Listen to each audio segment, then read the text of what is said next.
আপনি যদি মনে করেন যে আপনি ভারতবর্ষে সুরক্ষিত আছেন, তাহলে আপনি বোকার রাজ্যে বাস করেন। যে দেশে বিজেপির হাত থেকে এমপি, এমএলএ, মুখ্যমন্ত্রী পর্যন্ত রক্ষা পায় না, সে দেশে মানুষ সুরক্ষিত? আমার তো মনে হয় না। মেয়েরা তো একদমই না। আর মাইনরিটি, মুসলিম এবং অন্যান্য ধর্মের যে মানুষগুলো আছে, তারা তো কখনোই সুরক্ষিত না। কারণ আপনারা প্রত্যেকদিন দেখতে পাচ্ছেন নিউজে যে প্রত্যেক দিন মুসলিমদের বাড়ি ঘর ভাঙা হচ্ছে এবং কোনো না কোনোভাবে মুসলিমদেরকে লাঞ্ছিত, অবমানিত করা হচ্ছে। সো আপনি যদি ভাবেন যে ভারতবর্ষের মানুষ সুরক্ষিত, কখনোই না। বিজেপির হাত থেকে কোনো মানুষ সুরক্ষিত না।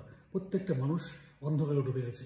আর ভারতবর্ষে চলছে এখন ঘোর অন্ধকার, যেখানে ভারতের সংবিধানের ধার্য করে দেওয়া হয়েছে এবং সংবিধান প্রায় মৃত অবস্থায় পড়েছে এবং প্রত্যেকটা কোর্ট, হাইকোর্ট, মানে এই সমস্ত গভর্নমেন্ট অফিসগুলো এখন বিজেপির লোকের কথাই উঠবোস করে। সো দেশে কোনো ল অ্যান্ড অর্ডার মেনটেন হয় না, সংবিধান বলে কিচ্ছু নেই।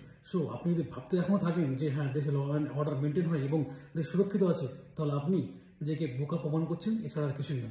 ধন্যবাদ।